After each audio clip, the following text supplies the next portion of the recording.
Students, ધોરણ 12 physics માં આજે આપણે ચેપ્ટર 6 વિશે વાત કરીશું. બરાબર. આમ તો આપણે આ રિવિઝન ક્લાસ સ્કૂલમાં જ કરવાના હતા, પરંતુ પરિસ્થિતિ એવી બની કે જેના કારણે આપણે ફરીથી આજે વિડિયો લેક્ચરના માધ્યમથી આ રિવિઝન ક્લાસ ગોઠવેલા છે. બરાબર. તો વિડિયોને સાથે જોશો, સમજશો અને કોઈ પણ પ્રોબ્લેમ હોય તો મને જણાવશો. બરાબર. તો આ સાથે આપણે ચેપ્ટર 6 એટલે કે વિદ્યુત ચુંબકીય પ્રેરણ વિશે ચર્ચા કરીશું. ઠીક છે, સમજો. આમ તો આપણા માટે રિવિઝન ચેપ્ટર છે આ, કારણ કે ઓલરેડી પહેલા તમે ઓનલાઈનના માધ્યમથી આ ચેપ્ટરને ભણી ચૂક્યા જ છો, પરંતુ એક્ઝામ માટે હજી થોડોક સમય છે, તો એટલા માટે આપણે આ રિવિઝન વિડિયો લેક્ચર ગોઠવેલા છે. તો આજથી આ ચેપ્ટરના વિડિયો લેક્ચર મુકાશે એપ્લિકેશનમાં, તો એને તમે નિયમિત રીતે જોશો. ઠીક છે, ઓકે. સારું. આપણા પર ટાઇટલ છે ચેપ્ટર નંબર 6 વિદ્યુત ચુંબકીય પ્રેરણ. તો આના પહેલાની વાત કરીએ તો ચેપ્ટર 4 અને 5 એ પણ ચુંબકત્વ એટલે કે ચુંબક વિશેના ચેપ્ટરો છે, જેનું આપણે ઓલરેડી રિવિઝન ચેપ્ટર 4 નું રેગ્યુલર હમણાં જ સ્કૂલમાં કરી ચૂક્યા છીએ. બરાબર. ચેપ્ટર 5 ના વિડિયો પણ તમને એપ્લિકેશનમાં ઓનલાઈન જોવા મળશે. તો ટૂંકમાં સમજો, ચેપ્ટર 5 અને ચેપ્ટર 6 બંને પેરેલલી ઓનલાઈન વિડિયોના માધ્યમથી તમે હવેથી રિવિઝનમાં ભણશો. બરાબર. તો ખાસ એને સમજશો અને તૈયાર કરશો. ઓકે. બાકી મોટાભાગના ચેપ્ટર આપણે સ્કૂલમાં ઓલરેડી ચલાવી ચૂક્યા છીએ. ઠીક છે, ઓકે. ચાલો. તો આપણા પર ટાઇટલ છે વિદ્યુત ચુંબકીય પ્રેરણ. તો સમજો કે શરૂઆતમાં આપણે પહેલું, બીજું, ત્રીજું ચેપ્ટર ભણ્યા જે વિદ્યુત વિશે હતા, અને એના પછીના 4, 5 અને 6 આ જે 3 ચેપ્ટર છે એ ચુંબકત્વ અથવા મેગ્નેટાઇઝેશન વિશેના છે. બરાબર. તો સમજો. શરૂઆતમાં થોડી આપણે બેઝિક ઇન્ટ્રોડક્શન થી વાત કરીએ. નોર્મલી આપણે પ્રશ્નો જે તમને એસાઇનમેન્ટ આપેલું છે એ એસાઇનમેન્ટના પ્રશ્નોની ચર્ચા જ આપણે ખાસ કરીશું, એના પર ભાર આપણે વધારે આપીશું. પરંતુ એને સમજવા માટે પહેલા થોડીક આપણે બેઝિક ઇન્ટ્રોડક્શનની વાત કરીએ. તો આપણા માટે એ શબ્દ છે વિદ્યુત અને ચુંબકત્વ. તો સમજો કે પહેલાના સમયગાળામાં થોડી બેઝિક ચર્ચા કરી લઈએ આપણે પહેલા. તો ઘણા પહેલાના સમયગાળાની વાત કરીએ તો પેલા વિદ્યુત અને ચુંબકત્વ અથવા વિદ્યુત અને ચુંબકને બે અલગ અલગ વિભાગ તરીકે ગણવામાં આવતા હતા. એટલે કે તે બંને રાશિ એકબીજા સાથે સંકળાયેલી છે કે નહીં એવું કોઈ જાણતા હતા નહીં. પરંતુ લગભગ 19મી સદીના સમયગાળામાં અથવા 19મી સદીના શરૂઆતના સમયગાળામાં આપણે કહીએ તો ઘણા બધા વૈજ્ઞાનિક થઈ ગયા. એમ્પિયર છે, ફેરાડે છે, મેક્સવેલ, હેનરી. આ બધા વૈજ્ઞાનિકોએ અલગ અલગ પ્રયોગો કરીને પ્રસ્થાપિત કર્યું અથવા તો સાબિત કર્યું કે વિદ્યુત અને ચુંબક આ બંને એકબીજા સાથે સંકળાયેલી ભૌતિક રાશિઓ છે. એટલે વિદ્યુત અને ચુંબકત્વને આપણે એકબીજા સાથે સંબંધ ધરાવે છે અથવા એકબીજા સાથે સંકળાયેલી છે એવું આપણે કહી શકીએ. જેનું સૌપ્રથમ ઓસ્ટન નામના વૈજ્ઞાનિકે પ્રયોગ અથવા અવલોકન કરીને સાબિત કર્યું કે જ્યારે વિદ્યુત ભારો ગતિ કરે એટલે કે પરિપથમાં કોનું નિર્માણ થાય? પ્રવાહનું નિર્માણ થાય. હવે આ પ્રવાહનું નિર્માણ જ્યારે ગતિમાન વિદ્યુત ભારના કારણે થાય તો એ પરિસ્થિતિમાં એની નજીક આપણે ધારો કે ચુંબકીય સોય ગોઠવીએ તો આ ચુંબકીય સોય કોણાવર્તન દર્શાવે છે. એટલે કે એના એંગલમાં શું થાય છે? ફેરફાર. એનો કહી શકાય કે ઓસ્ટને આ પ્રયોગ ઉપરથી એવું તારણ આપ્યું કે ગતિમાન વિદ્યુત ભારો અથવા તો પરિપથમાં જ્યારે પ્રવાહ વહે ત્યારે તેની આસપાસના વિસ્તારમાં તે ચુંબકીય ક્ષેત્રને પ્રેરિત કરે છે અથવા તો ઉત્પન્ન કરે છે એવું આપણે કહી શકીએ. બરાબર. તો આના પરથી સાબિત થયું કે વિદ્યુત અને ચુંબકત્વ બંને એકબીજા સાથે કેવા છે? સંકળાયેલા છે, એકબીજાથી અલગ છે નહીં એવું આપણે કહી શકીએ. હવે સમજો, આપણા માટે એ શબ્દ છે વિદ્યુત ચુંબકીય પ્રેરણ, જેને ઇંગ્લિશમાં નોર્મલી કહે છે ઇલેક્ટ્રોમેગ્નેટિક ઇન્ડક્શન. બરાબર. તો સમજો કે વિદ્યુત ચુંબકીય પ્રેરણ એટલે શું? તો જ્યારે આપણે એમ કહીએ કે સમય સાથે બદલાતા ચુંબકીય ક્ષેત્રને આપણે ધ્યાનમાં લઈએ. સમય સાથે બદલાતા જતા ચુંબકીય ક્ષેત્રની આપણે જો વાત કરીએ અને આવા ચુંબકીય ક્ષેત્રની અસર હેઠળ ધારો કે કોઈ વાહક તાર હોય અથવા તો કોઈ બંધ પરિપથ હોય અથવા તો ગૂંચળું હોય તો એમાં વિદ્યુત પ્રવાહ પ્રેરિત થાય છે। હવે વિદ્યુત પ્રવાહ પ્રેરિત થાય તો ત્યાં ઈએમએફ પણ શું થાય? પ્રેરિત થાય। આ જે ઘટના છે એને જ આપણે શું કહીએ છીએ? વિદ્યુત ચુંબકીય પ્રેરણ। બરાબર। તો ટૂંકમાં વિદ્યુત ચુંબકીય પ્રેરણની વ્યાખ્યા યાદ રાખજો કે વિદ્યુત ચુંબકીય પ્રેરણ એક ઘટના છે કે જેમાં સમય સાથે બદલાતા જતા ચુંબકીય ક્ષેત્રની વાત કરીએ તો બદલાતા જતા ચુંબકીય ક્ષેત્રની અસર હેઠળ જ્યારે કોઈ વાહકમાં, કોઈ બંધ પરિપથમાં અથવા તો ગૂંચળામાં આપણને પ્રેરિત ઈએમએફ અથવા તો પ્રેરિત વિદ્યુત પ્રવાહ મળે તો આ જે ઘટના છે એને આપણે શું કહેશું? વિદ્યુત ચુંબકીય પ્રેરણ। બરાબર। હવે સમજો કે આ વિદ્યુત ચુંબકીય પ્રેરણ જે ઘટના છે એને લગતા ફેરાડે કેટલાક અલગ અલગ પ્રયોગો કર્યા। તો આ પ્રયોગો દ્વારા તેમને વિદ્યુત ચુંબકીય પ્રેરણની ઘટના સમજાવવાનો પ્રયત્ન કર્યો છે। બરાબર। તો હવે આપણે આ જે ફેરાડેના અલગ અલગ પ્રયોગો છે એની આપણે વન બાય વન ચર્ચા કરીશું। ઠીક છે? સમજો તો ધ્યાનમાં લઈએ આપણે પહેલો પ્રયોગ, ફેરાડેનો પહેલો પ્રયોગ। તો ફેરાડેના પહેલા પ્રયોગમાં એવું કીધું કે ચલો આપણે ટાઇટલ જ આપી દઈએ પહેલા તો ફેરાડેના પ્રયોગો। તો ફેરાડેના પ્રયોગોમાં આપણે વાત કરીએ પહેલા પ્રયોગ વિશે। ચલો ટાઇટલ જ આપી દઈએ ફેરાડેના પ્રયોગ, એમાં પહેલો પ્રયોગ। તો પહેલા પ્રયોગમાં એમણે એવું કીધું કે જ્યારે વિદ્યુત ચુંબકીય પ્રેરણની ઘટના માટે એક અલગ કરેલા વાહક તારના ગૂંચળાની નજીક જ્યારે ગજિયા ચુંબકને લાવવામાં આવે તો વિદ્યુત ચુંબકીય પ્રેરણની ઘટના કેવી રીતે ત્યાં બને છે એને દર્શાવતો પ્રયોગ હવે આપણે સમજીશું। તો એના માટે સમજો કે આપણે એક અલગ કરેલા વાહક તારનું આપણે ગૂંચળું ધ્યાનમાં લઈએ। સમજો આપણી પાસે એક વાહક તારનું ગૂંચળું છે। ચલો આ રીતે આપણે એક વાહક તારનું ગૂંચળું ધ્યાનમાં લઈએ। ચલો આમે અલગ અલગ એમાં આંટાની સંખ્યા આપણે આ રીતે દર્શાવી દઈએ। તો એની સાથે ધારો કે આપણે ગેલ્વેનોમીટરને જોડી દઈએ। તો અહીંયા આપણે જોડીએ છીએ વાહક તારના ગૂંચળા સાથે ગેલ્વેનોમીટર। હવે આ જે ગૂંચળાની અક્ષ છે એને સમઅક્ષીય રહે એમ એનાથી ચોક્કસ અંતરે આપણે એક ગજિયા ચુંબકને ગોઠવીએ જેના બે ધ્રુવ આપણે નામ આપી દઈએ N અને S। બરાબર। હવે સમજો આ ગજિયા ચુંબકને ધારો કે v જેટલા વેગથી આપણે ગૂંચળા તરફ અથવા તો કોઇલ તરફ એની ગતિ કરાવીએ। ધારો કે ગૂંચળાને આપણે કંઈક નામ આપી દઈએ C1। હવે સમજો આકૃતિમાં આપણે એવું દર્શાવ્યું છે આપણે અલગ કરેલા વાહક તારનું ગૂંચળું છે। અલગ કરેલા વાહક તારનું ગૂંચળું એટલે શું કે ગૂંચળાના આંટા એકબીજા સાથે એક અવાહક પડ ચડાવેલું હોય, કોટિંગ કરેલું હોય એમ કહી શકીએ।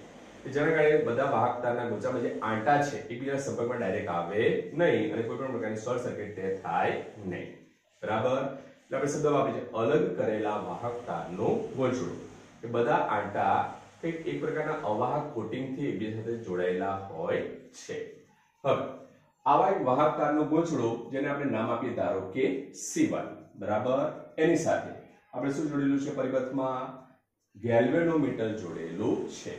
હવે આ વાહક તારની ગૂંચળા જે કોઇલ છે અથવા જે ગૂંચળું છે એને સમઅક્ષીય રહે એમ તેનાથી ચોક્કસ અંતરે આપણે શું ગોઠવીએ? ગજિયો ચુંબક। આ ગજિયા ચુંબકનો N ધ્રુવ કોની તરફ? ગૂંચળા તરફ રહે એ રીતે આપણે એને પહેલા સ્થાયી રૂપે અથવા સ્થિર રૂપે એને ગોઠવીએ છીએ। હવે સમજો કે જ્યારે આ ગજિયા ચુંબકને v જેટલા વેગથી એનો N ધ્રુવ ગૂંચળા તરફ રહે એ તેને આપણે ગૂંચળાની દિશામાં ગતિ કરાવીએ છીએ। તો સમજો કે જ્યારે ગજિયા ચુંબકને ગૂંચળા તરફ ગતિ કરાવવામાં આવે તો એના કારણે આ વિસ્તારમાં ચુંબકીય ક્ષેત્ર પ્રેરિત થાય। બરાબર। ચુંબકીય ક્ષેત્ર પ્રેરિત થાય તો એની સાથે શું સંકળાશે? ચુંબકીય ક્ષેત્ર રેખાઓ। તો આ પરિસ્થિતિમાં આપણે એની સાથે સંકળાતી આ રીતે ચુંબકીય ક્ષેત્ર રેખાઓને દર્શાવી શકીએ છીએ।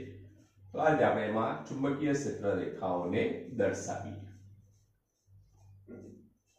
ચાલો, આ જે ચુંબકીય ક્ષેત્ર રેખાઓ એની સાથે સંકળાય છે। હવે સમજો, પ્રયોગ દરમિયાન એવું જોવા મળ્યું કે જ્યારે ગજિયા ચુંબકને આપણે v જેટલા વેગથી ઊંચા તરફ ગતિ કરાવીએ ત્યારે આ વિસ્તારમાં ચુંબકીય ક્ષેત્ર પ્રેરિત થાય છે। ચુંબકીય ક્ષેત્રના કારણે વાહક તારના ગુંચળામાંથી પ્રવાહ વહે છે અથવા વિદ્યુત પ્રવાહ પ્રેરિત થાય છે। આ વિદ્યુત પ્રવાહ પ્રેરિત થવાના કારણે આ વિસ્તારમાં જે વાહક તાર સાથે આપણે ગેલ્વેનોમીટર જોડેલું છે એ કોણાવર્તન દર્શાવે છે। એટલે કે ગેલ્વેનોમીટર જ્યારે કોણાવર્તન દર્શાવે એનો અર્થ કે પરિપથમાં પ્રવાહનું શું થાય છે, વહન થાય છે એમ આપણે કહી શકીએ। તો આ પરિસ્થિતિમાં ગુંચળામાં આ દિશામાં સમજો, ગુંચળામાં પરિપથમાં પ્રવાહનું શું થશે, વહન થાય છે। બરાબર। ચાલો, ગુંચળું શું દર્શાવે છે, કોણાવર્તન દર્શાવે છે। હવે ધારો કે આ જે ગજિયા ચુંબક છે એને આપણે આ દિશામાં ગતિ કરાવી તો ગુંચળાએ કોઈક દિશામાં ધારો કે કોણાવર્તન દર્શાવ્યું। હવે આ પરિસ્થિતિમાં ધારો કે આ ગુંચળા તરફ જે ગજિયા ચુંબકને આપણે લઈ ગયા હતા એના કરતા ગજિયા ચુંબકને એનાથી વિરુદ્ધ દિશામાં લઈ જવામાં આવે, વિરુદ્ધ દિશામાં એટલે પાછળની દિશામાં લઈ જવામાં આવે તો એ પરિસ્થિતિમાં પણ ગેલ્વેનોમીટર કોણાવર્તન દર્શાવશે, પરંતુ પહેલા કરતા કેવી દિશામાં, વિરુદ્ધ દિશામાં। બરાબર। ગેલ્વેનોમીટર પહેલા કરતા વિરુદ્ધ દિશામાં શું દર્શાવશે, હવે કોણાવર્તન દર્શાવશે। ચલો, ત્રીજી કન્ડિશન લઈએ। ધારો કે ગજિયા ચુંબકને આપણે સ્થિર રાખીએ તો શું થશે, સમજો। જ્યારે ગેલ્વેનોમીટરની નજીક આપણે વાહકતાનું ગુંચળું જોડેલું છે એ પરિસ્થિતિમાં ગજિયા ચુંબકને ધારો કે સ્થિર અથવા સ્થાયી કરવામાં આવે તો એ પરિસ્થિતિમાં ગેલ્વેનોમીટર કોઈ પણ પ્રકારનું કોણાવર્તન દર્શાવતું નથી। એનો અર્થ ગુંચળામાં અથવા તો બંધ પરિપથમાં પ્રવાહ વહેતો નથી એમ આપણે કહી શકીએ। બરાબર। સાચું। બીજી કન્ડિશન વિચારીએ। ધારો કે ગજિયા ચુંબકની પોલારિટી છે આપણે ચેન્જ કરીએ, ઊંધું કરીએ। n હતો ત્યાં s હતો ત્યાં n, એટલે કે ગજિયા ચુંબકની આપણે આજે એની દિશા જ આખી ઉલટાવી દઈએ। તો હવે ધારો કે s ધ્રુવને આપણે ગુંચળા તરફ ગતિ કરાવીએ તો પરિસ્થિતિ શું બનશે, તો સમજો કે જ્યારે n ધ્રુવને ગુંચળા તરફ રાખીને ગતિ કરાવી ત્યારે ગેલ્વેનોમીટર જે દિશામાં કોણાવર્તન દર્શાવ્યું હશે એના કરતા s ધ્રુવને રાખીને જો ગતિ કરવામાં આવે ગજિયા ચુંબકને તો એના કરતા વિરુદ્ધ દિશામાં આપણે શું જોવા મળશે, કોણાવર્તન જોવા મળશે। બરાબર। સાચું। હવે ધારો કે ગજિયા ચુંબકને ખૂબ ઝડપથી ઊંચા તરફ ગતિ કરાવવામાં આવે, જો ખૂબ ઝડપથી ઊંચા તરફ ગતિ કરાવવામાં આવશે તો શું થશે, સમજો। તો ગેલ્વેનોમીટરના કોણાવર્તનમાં એકદમ ઝડપી વધારો થશે। હવે ઝડપી વધારો થયો એનો અર્થ શું થાય કે ગુંચળામાં પ્રેરિત થતો પ્રવાહના મૂલ્યમાં શું થાય છે, વધારો થાય છે। બરાબર। તો આના પછી ફેરેડે તારણ આપ્યું કે સમજો કે જ્યારે ગજિયા ચુંબકને ગુંચળા તરફ ગતિ કરાવવામાં આવે, ટૂંકમાં એની સાપેક્ષ ગતિ થાય, ગુંચળા અને ગજિયા ચુંબકની ગતિ જો સાપેક્ષ ગતિ હોય તો એ પરિસ્થિતિમાં ગેલ્વેનોમીટર કોણાવર્તન દર્શાવે છે અને ગુંચળામાં પ્રેરિત પ્રવાહ મળે છે, એટલે કે આપણે પ્રેરિત ઇવેન્ટ મેળવી શકીએ। બરાબર।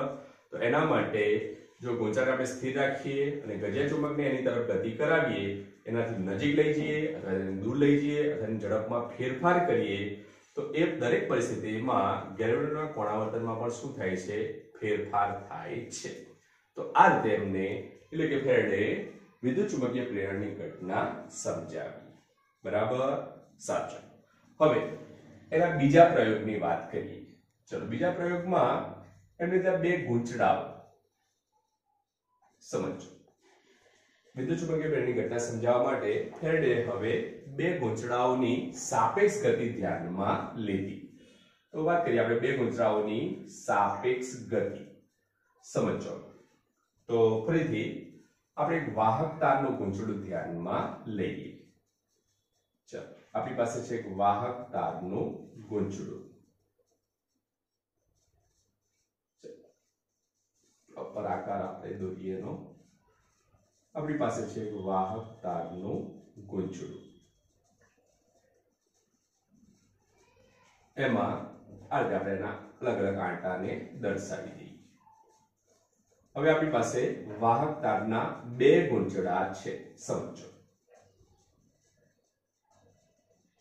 બંને ગુંચડાને શરૂઆતમાં આપણે સ્થિર અથવા તો સ્થાયી રાખેલા છે પ્રથમ જે કોઇલ છે અથવા વાહક તારનું ગુંચડું છે એની સાથે આપણે પરિપથમાં જોડીએ છીએ ગેલ્વેનોમીટર ચલો આ ગુંચડા સાથે આપણે ગેલ્વેનોમીટરને જોડીએ છીએ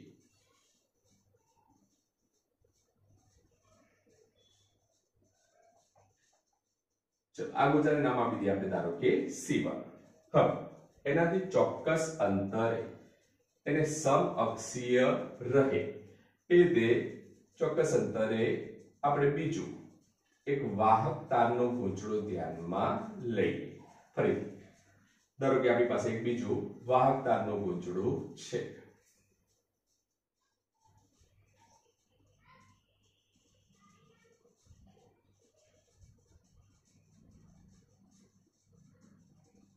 ચલો આ જે વાહક તારનું ગૂંચળું બીજું આપણે ધ્યાનમાં લીધું એની સાથે પરિપથમાં આપણે જોડીશું બેટરી ધારો કે એની સાથે આપણે બેટરી જોડીએ છીએ ચલો આને કોઇલ નામ આપ્યું C1 આને કોઇલ કહી દઈએ આપણે C2 બરાબર તો આપણી પાસે વાહક તારના કેટલા ગુંચડા છે બે ગુંચડા છે ચલો બેટરીનો ધન છેડો ઋણ છેડો પ્રવાહ આ દિશામાં વહેશે ચલો હવે સમજો કે બે વાહક તારના જે ગુંચડા આપણે ધ્યાનમાં લીધા એમાં આપણે કહી શકીએ કે શરૂઆતમાં બંને ગુંચડાઓ કેવા છે સ્થિર અથવા તો સ્થાયી છે વાહક તારના પહેલા ગુંચડા એટલે કે C1 સાથે આપણે પરિપથમાં શું જોડ્યું છે ગેલ્વેનોમીટર અને કોઇલ C2 અથવા તો બીજા ગુંચડા C2 સાથે પરિપથમાં આપણે બેટરી જોડેલી છે હવે સમજો કે જે ગુંચડા સાથે આપણે બેટરી જોડેલી છે હવે બેટરીના કારણે ગુંચડામાં વહેતો પ્રવાહ કેવો હશે સ્થિર હશે અથવા સ્થાયી પ્રવાહ વહેશે જેના કારણે આમાં શું થશે ચુંબકીય ક્ષેત્ર પ્રેરિત થશે હવે ચુંબકીય ક્ષેત્ર પ્રેરિત થાય એનો અર્થ કે ગુંચડું C2 છે અહીંયા કોના તરીકે ચુંબક તરીકે વર્તશે હવે આ પરિસ્થિતિમાં ગુંચડા C2 ને ધારો કે C1 નજીક લાવવામાં આવે એટલે કે આ દિશામાં ધારો કે ગતિ કરાવવામાં આવે તો એના કારણે એની ક્ષેત્ર રેખાઓ કોઇલ C1 સાથે સંકળાશે સમજો એની ક્ષેત્ર રેખાઓ કોઇલ C1 સાથે સંકળાશે એનો અર્થ કે કોઇલ C1 માં વિદ્યુત પ્રવાહ પ્રેરિત થશે આમાં વિદ્યુત પ્રવાહ પ્રેરિત થવાથી ગેલ્વેનોમીટર કોણાવર્તન દર્શાવશે બરાબર તો સમજો તો આ પરિસ્થિતિમાં આપણે એમ કહી શકીએ કે કોઇલ C2 ને ધારો કે કોઇલ C1 ની સાપેક્ષમાં ગતિ કરાવવામાં આવે તો એ પરિસ્થિતિમાં ગેલ્વેનોમીટર કોણાવર્તન દર્શાવે છે એનો અર્થ કે આમાં પ્રવાહ પ્રેરિત થાય છે બરાબર હશે ધારો કે કોઇલ C2 ને કોઇલ C1 થી દૂર લઈ જવામાં આવે સમજો કોઇલ C2 ને કોઇલ C1 થી શું કરવામાં આવે દૂર લઈ જવામાં આવે તો આ પરિસ્થિતિમાં પણ ગેલ્વેનોમીટર કોણાવર્તન દર્શાવશે પરંતુ પહેલા કરતા કેવી દિશામાં વિરુદ્ધ દિશામાં કોણાવર્તન અહીંયા જોવા મળશે હવે ધારો કે કોઇલ C2 ને સ્થિર રાખીને કોઇલ C1 ની દિશામાં ગતિ કરાવવામાં આવે તો પણ એ પરિસ્થિતિમાં પણ ગેલ્વેનોમીટર કોણાવર્તન દર્શાવશે એટલે ટૂંકમાં કહી શકાય કે અહીંયા વિદ્યુત ચુંબકીય પ્રેરણાની ઘટના બને છે એના માટે બે ગુંચડાઓની સાપેક્ષ ગતિ જવાબદાર છે બે ગુંચડાઓની સાપેક્ષ ગતિના કારણે વિદ્યુત પ્રવાહ પ્રેરિત થાય છે અને આપણે પ્રેરિત EMF મળે છે અને અહીંયા વિદ્યુત ચુંબકીય પ્રેરણાની ઘટના બને છે બરાબર તો ફેરાડે બે ગુંચડાઓની સાપેક્ષ ગતિની ઘટના અથવા પ્રયોગ કરીને આપણે સમજાવ્યું કે કેવી રીતે એક ગુંચડાને સ્થિર રાખીએ શરૂઆતમાં બીજા ગુંચડાને એની તરફ ગતિ કરાવીએ તો આ પરિસ્થિતિમાં વિદ્યુત પ્રવાહ પ્રેરિત થાય છે એમ આપણે કહી શકીએ બરાબર તો સમજો તો આ પ્રયોગથી આપણે આ ઘટનાને સમજી શકીએ બીજું કે આ પરિસ્થિતિમાં આપણે એમ કહીએ કે બે ગુંચડાઓની સાપેક્ષ ગતિ કરાવીએ તો જ વિદ્યુત પ્રવાહ પ્રેરિત થાય અથવા વિદ્યુત ચુંબકીય પ્રેરણાની ઘટના બને ના એવું કોઈ અનિવાર્ય નથી કેવી રીતે સમજો તો એના માટે આપણે એનો ત્રીજો પ્રયોગ ધ્યાનમાં લઈએ. ફેરાડેનો ત્રીજો પ્રયોગ, એમાં સામાન્ય ફેરફાર છે, સમજો. તો કોઇલ C1 અને કોઇલ C2. કોઇલ C1 સાથે પરિપથમાં આપણે શું જોડેલું છે? ગેલ્વેનોમીટર. એ જ રીતે કોઇલ C2 સાથે કળ K દ્વારા, કળ K અથવા સ્વિચ K દ્વારા એની સાથે આપણે પરિપથમાં શું જોડેલું છે? બેટરી જોડેલી છે. હવે સમજો કે જ્યારે કળ K ને ક્ષણિક સામાન્ય રીતે પ્રેસ કરવામાં આવે, બરાબર, એટલે કે કળ K ને પરિપથમાં જોડવામાં આવે, તો કળ K દબાવવામાં આવે ક્ષણિક, તો એ પરિસ્થિતિમાં ગેલ્વેનોમીટર કોણાવર્તન દર્શાવે છે. એનો અર્થ શું છે? કે કોઇલ C1 માં પ્રવાહ પ્રેરિત થાય છે. બીજી કન્ડિશન લઈએ. ધારો કે કળ K ને કન્ટિન્યુઅસ પ્રેસ કરી રાખવામાં આવે, કન્ટિન્યુઅસ દબાવી રાખવામાં આવે, સતત દબાવી રાખવામાં આવે, તો એ પરિસ્થિતિમાં ગેલ્વેનોમીટર કોઈ પણ પ્રકારનું કોણાવર્તન દર્શાવતું નથી. એનો અર્થ કે પરિપથમાં પ્રવાહ વહેતો નથી. ધારો કે કળ K ને મુક્ત કરવામાં આવે, ક્ષણિક પ્રેસ કરીને મુક્ત કરવામાં આવે, જો એને મુક્ત કરવામાં આવે તો પરિપથમાં પ્રવાહ વહે છે, પણ પહેલા કરતા કઈ દિશામાં? વિરુદ્ધ દિશામાં પ્રવાહ વહે છે. તો એના પરથી શું ફેરફાર કહી શકીએ આપણે? કે આના મૂલ્યમાં આપણે સતત શું કરીએ? ફેરફાર. બરાબર, આનું સતત મૂલ્ય જવાબદાર નથી, પણ આના મૂલ્યમાં જો આપણે સતત શું કરીએ? ફેરફાર. કીને પ્રેસ કરી છોડી દો છો, કીને પ્રેસ કરો છો, છોડી દો છો. કળ K ને પ્રેસ કરો છો ત્યારે કોણાવર્તન દર્શાવે છે. કળ K ને મુક્ત કરો છો ત્યારે પણ કોણાવર્તન દર્શાવે છે, પણ પહેલા કરતા કઈ દિશામાં? વિરુદ્ધ દિશામાં કોણાવર્તન દર્શાવે છે. પણ K ને જો કન્ટિન્યુઅસ પ્રેસ કરવામાં આવે અથવા દબાઈ રાખવામાં આવે તો એ પરિસ્થિતિમાં ગેલ્વેનોમીટરમાં કોઈ પણ પ્રકારનું કોણાવર્તન જોવા મળતું નથી. એટલે કે આના માટે શું જવાબદાર છે? એનો ફેરફાર. એના મૂલ્યમાં સતત શું કરવું પડે? ફેરફાર કરવો પડે, તો જ આપણને પ્રેરિત પ્રવાહ મળે છે અને ગેલ્વેનોમીટર કોણાવર્તન દર્શાવે છે. બરાબર, સાચું. હવે ધારો કે કોઇલ C1 અને C2 છે, એની વર્તુળાકાર ધરીમાંથી ધારો કે લોખંડનો સળિયો પસાર કરવામાં આવે. વચ્ચેથી આપણે લોખંડનો સળિયો પસાર કરીએ તો લોખંડના સળિયાનો અહીંયા પ્રેરિત થતું ચુંબકીય ક્ષેત્ર શું કરે છે? ચુંબકીકરણ કરે છે, એટલે કે મેગ્નેટાઇઝેશન કરે છે, અને ચુંબકીય ક્ષેત્રની તીવ્રતામાં શું થાય? વધારો થાય. ચુંબકીય ક્ષેત્રમાં વધારો થાય તો એના કારણે ગેલ્વેનોમીટરનું કોણાવર્તન પહેલા કરતા અચાનક ખૂબ જ ઘણું વધી જાય છે. બરાબર, કારણ કે સળિયો શેનો છે? લોખંડના સળિયાનું શું થાય? ચુંબકીકરણ થાય, એટલે મેગ્નેટાઇઝેશન થાય, એટલે એના મૂલ્યમાં શું થાય છે? વધારો. જેના કારણે આપણે કહી શકીએ કે અહીંયા ગેલ્વેનોમીટરનું કોણાવર્તન પહેલા કરતા અચાનક ખૂબ જ શું થાય છે? વધી જાય છે. બરાબર, તો આજે 3 પ્રયોગો કર્યા. ફેરાડે જે 3 પ્રયોગો કર્યા એના પરથી અમને કેટલાક તારણો આપ્યા, તો એ આપણે તારણોની 1 by 1 ચર્ચા કરીએ. તો સમજો. તારણ. પહેલું તારણ એમને એવું આપ્યું કે જ્યારે ગજિયા ચુંબકને અને ગૂંચળાને અથવા તો બે ગૂંચળાઓને સાપેક્ષ ગતિ કરાવવામાં આવે, પરસ્પર સાપેક્ષ ગતિ કરાવવામાં આવે, તો એ પરિસ્થિતિમાં ગૂંચળામાં પ્રેરિત પ્રવાહ અને પ્રેરિત EMF આપણને મળે છે અથવા પ્રેરિત પ્રવાહ ઉત્પન્ન થાય છે. પરંતુ શું કરવામાં આવે? સાપેક્ષ ગતિ કરાવવામાં આવે ત્યારે. ચલો બીજું તારણ સમજો. બીજું તારણ એમને એવું કીધું કે ગજિયા ચુંબક અને ગૂંચળાની સાપેક્ષ ગતિ અથવા તો બે ગૂંચળાઓની સાપેક્ષ ગતિમાં વધારો કરવામાં આવે અથવા તો ઘટાડો કરવામાં આવે, તો એ પરિસ્થિતિમાં ગૂંચળામાં પ્રેરિત થતા પ્રવાહના મૂલ્યમાં પણ વધારો પણ થાય અને ઘટાડો પણ થાય. બરાબર, સાપેક્ષ ગતિ વધુ તો પ્રવાહ પણ કેવો? વધારે. સાપેક્ષ ગતિ ધીમી તો પ્રવાહ પણ આપણે પરિપથમાં કેવો મળે? ઓછો પ્રેરિત થાય છે. બરાબર, તો આ તો એમના પ્રયોગનું બીજું તારણ. ચલો ત્રીજા તારણની વાત કરીએ. તો ત્રીજા તારણમાં એમને એવું કીધું, સમજો કે જ્યારે ગૂંચળામાં આપણને પ્રેરિત પ્રવાહ મળે છે તો એના માટે આપણે કીધું કે સાપેક્ષ ગતિ જવાબદાર છે.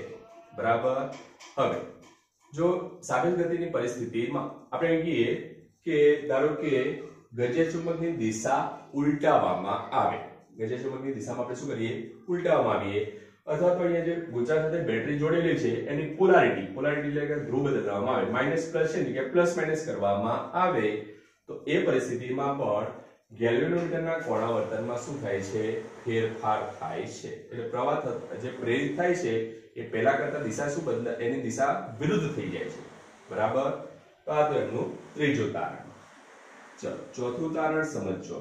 ચોથા તારણ એવું કીધું કે જ્યારે ગજિયા ચુંબક અને ગૂંચળું અથવા તો બે ગૂંચળાઓની સાપેક્ષ ગતિ એક જ દિશામાં કરવામાં આવે, એટલે કે સમાન વેગથી બંનેને એક જ દિશામાં ગતિ કરાવવામાં આવે તો એમનો સાપેક્ષ વેગ શું થાય?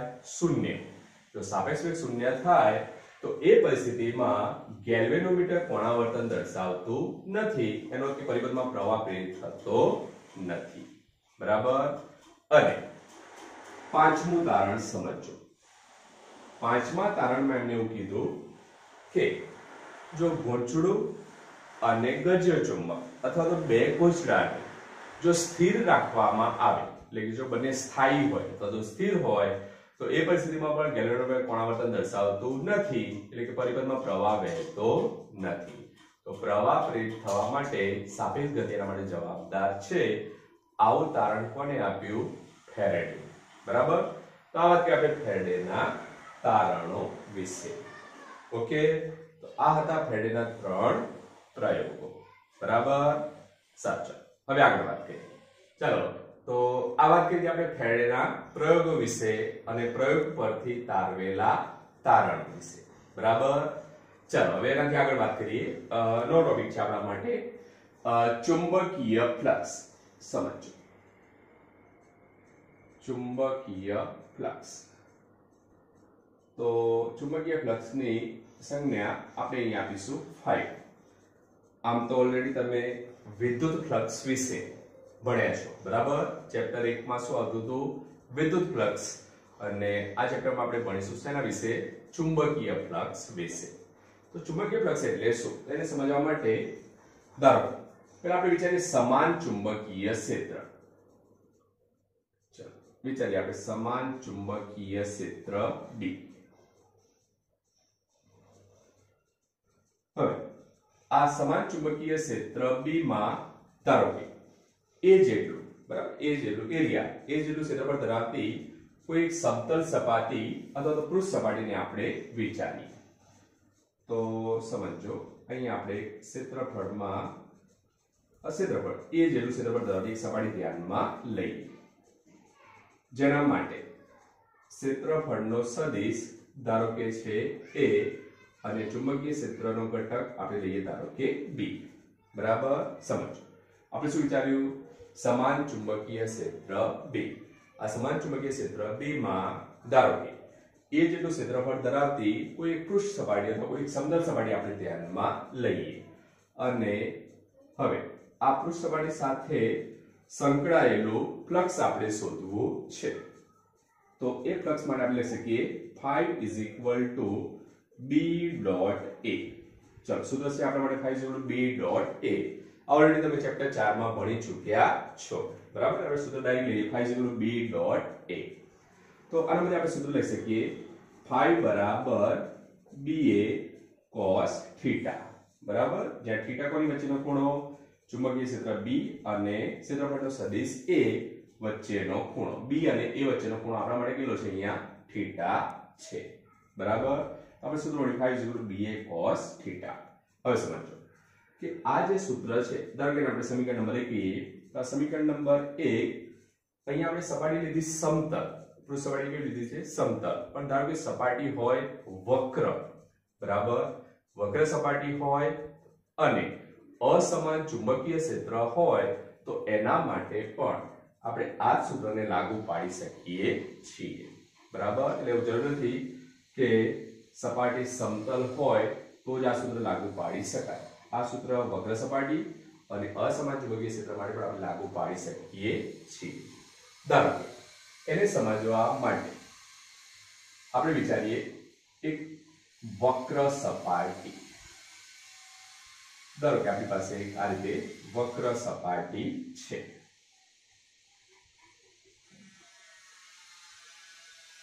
અને એના ઉપર આપણે એક ધારો કે નાનો સૂક્ષ્મ પૃષ્ઠખંડ ધ્યાનમાં લઈએ. હવે ધારો કે આ રીતે આપણે અહીંયા असमान चुंबकीय क्षेत्र दर्शावीए छीए।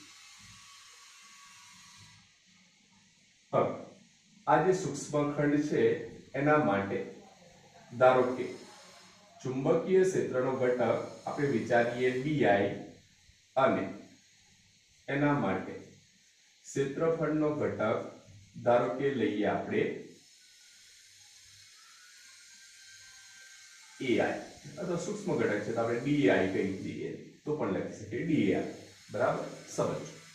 તો ધારો કે આજે આપણે એમ કહીએ ધારો કે અસમાન ચુંબકીય ક્ષેત્ર હોય અને વક્ર સપાટી હોય અને આ પરિસ્થિતિમાં જુદા જુદા વિભાગો માટે વક્ર સપાટીના જુદા જુદા વિભાગો માટે અથવા જુદા જુદા ભાગ માટે ચુંબકીય ક્ષેત્રની મૂલ્ય અને દિશાઓ જુદી જુદી હોય તો આ પરિસ્થિતિમાં આની સાથે આ પૃષ્ઠ સપાટી સાથે સંકળાયેલું જો આપણે કુલ ચુંબકીય ફ્લક્સ શોધવું હોય તો એના માટે આપણે લખી શકીએ 5 પહેલા માટે ઘટક લખી શકીએ b1 डॉट ba1 चलो बीजा माटे लखो એટલે છે કે આપણે b2 dot da2 plus n માં ઘટક માટે લખી શકીએ બરાબર। આપણે આ એક સૂક્ષ્મ ઘટક લીધું આ બધા n ઘટકોને ભેગા કરીએ તો આપણને આ વક્ર સપાટી સાથે સંકળાયેલું કુલ ચુંબકીય ફ્લક્સ આપણે મેળવી શકીએ।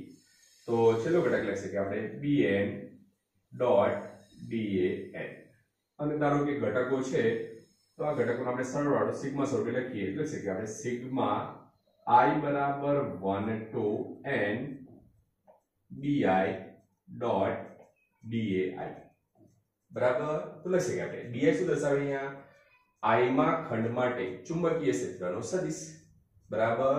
di શું દર્શાવે તો આપણે અહીંયા જે સૂક્ષ્મ પૃષ્ઠખંડ લીધો i મો પૃષ્ઠખંડ છે એના માટે ક્ષેત્રફળનો સદિશ આપણે એને કહી શકીએ। હવે સમજો કે જો પૃષ્ઠ પર દોરેલો ક્ષેત્રફળનો સદિશ આપણે ધ્યાનમાં લીધો અહીંયા લખ્યું આપણે dai।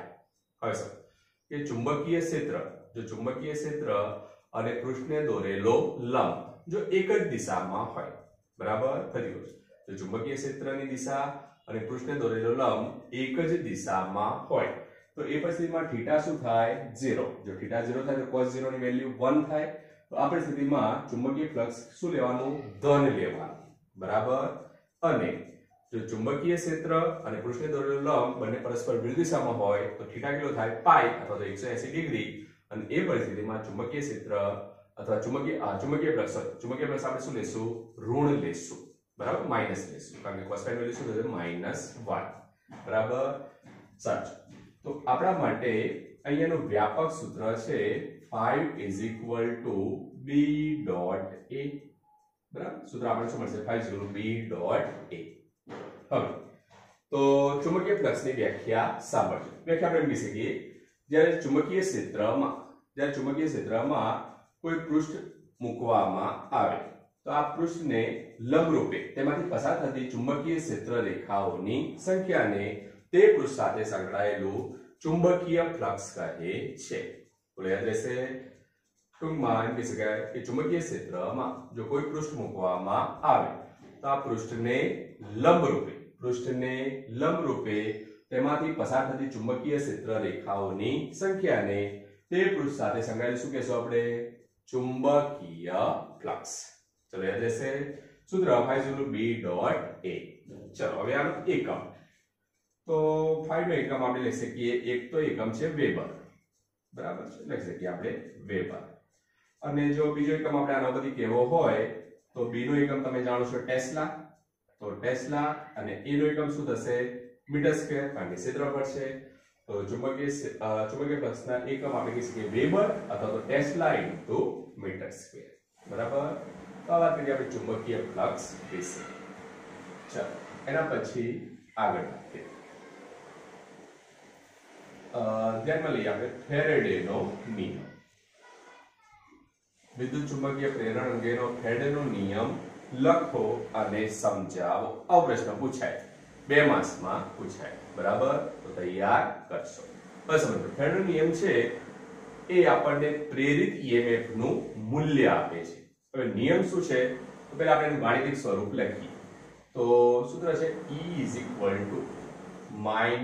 -d phi upon dt ચલો d5 ને આપણે અહીંયા b લખી દઈએ કારણ કે phi b એટલે શું દર્શાવે ચુંબકીય ફ્લક્સ જો phi e લખીએ તો એના આપણે ચેપ્ટર 1 પ્રમાણે શું કહેશું વિદ્યુત ફ્લક્સ બરાબર સાચું હવે આપણે અહીંયા વાત કરીએ કે -d5b/dt હવે નિયમ સમજો કોઈ બંધ પરિપથમાં બરાબર કોઈ બંધ પરિપથમાં અથવા તો ગૂંચળામાં પ્રેરિત થતું EMF એ તે ગૂંચળા સાથે સંકળાયેલ ચુંબકીય ફ્લક્સના ફેરફારના સમય દરના ઋણ મૂલ્ય બરાબર હોય છે બરાબર તો આ શું છે ફેરાડેનો નિયમ હવે સમજો આગળ કે ધારો કે t સમયમાં ગૂંચળા સાથે સંકળાયેલું ફ્લક્સ ધારો કે કેટલું છે 5 છે અને t + ડેલ્ટા t સમયમાં ધારો કે ગૂંચળા સાથે સંકળાયેલું ફ્લક્સ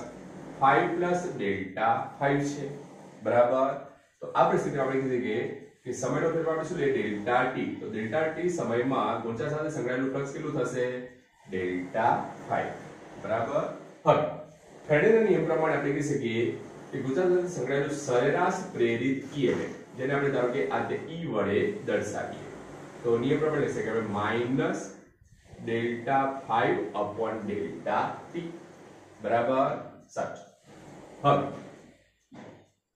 જો સમય લઈએ આપણે અતિ સૂક્ષ્મ એટલે કે limit delta t tends to 0 લઈએ તો આ પરિસ્થિતિમાં સરેરાશ પ્રેરિત EMF શું બની જશે તત્કાલીન પ્રેરિત EMF બરાબર એને આપણે શું કહીશું તત્કાલીન પ્રેરિત EMF એને આપણે લખી શકીએ E બરાબર limit delta t tends to 0 minus delta 5 delta t એટલે કે આપણે સૂત્ર મળશે E માઈનસ d5/dt જે છે આપણા માટે વિદ્યુતચુંબકીય પ્રેરણ અંગેનો ફેરાડેનો નિયમ બરાબર સાચું હવે આગળ વાત કરીએ ધારો કે ગૂંચામાં આંટાની સંખ્યા n છે બરાબર તો સમજો કે આપણે કહીએ કે એક આંટા સાથે સંકળાયેલું ફ્લક્સ કેટલું છે 5 ધારો કે ગૂંચામાં n આંટા હોય તો સંકળાયેલું કુલ ફ્લક્સ ધારો કે લખીએ આપણે 5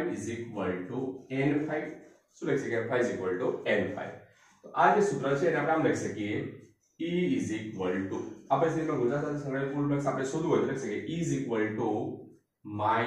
E n d5/dt તો આ આપણે કહીએ n આંટા વાળા ગૂંચળા સાથે સંકળાયેલું પ્રેરિત EMF બરાબર તો આ પ્રેરિત EMF આપણે કહી શકીએ આ કેટલા આંટા માટે ગૂંચળામાં કેટલા આંટા હોય એક આંટો હોય ત્યારે અને ધારો કે ગૂંચળામાં કેટલા આંટા હોય n આંટા હોય તો એની સાથે સંકળાયેલું પ્રેરિત EMF અથવા એ ગૂંચળામાં પ્રેરિત થતું EMF E n d5/dt ચલો હવે એકમની વાત કરીએ તો EMF નો એકમ શું છે નોર્મલી વોલ્ટ EMF ને આપણે વોલ્ટમાં દર્શાવીએ વિદ્યુત સ્થિતિમાન વોલ્ટ phi નો એકમ આપણે કહી શકીએ વેબર અને સમયનો એકમ શું છે સેકન્ડ આનો બદલે આપણે કહી શકીએ કે 1 વોલ્ટ છે એ કોને સમતુલ્ય થશે 1 વેબર પર સેકન્ડ બરાબર બીજું ચુંબકીય ફ્લક્સનો એકમ છે ટેસ્લા ઇન્ટુ મીટર સ્ક્વેર તો એના બદલે તમે એનું પાસું પણ મેળવી શકો છો પાસું આવશે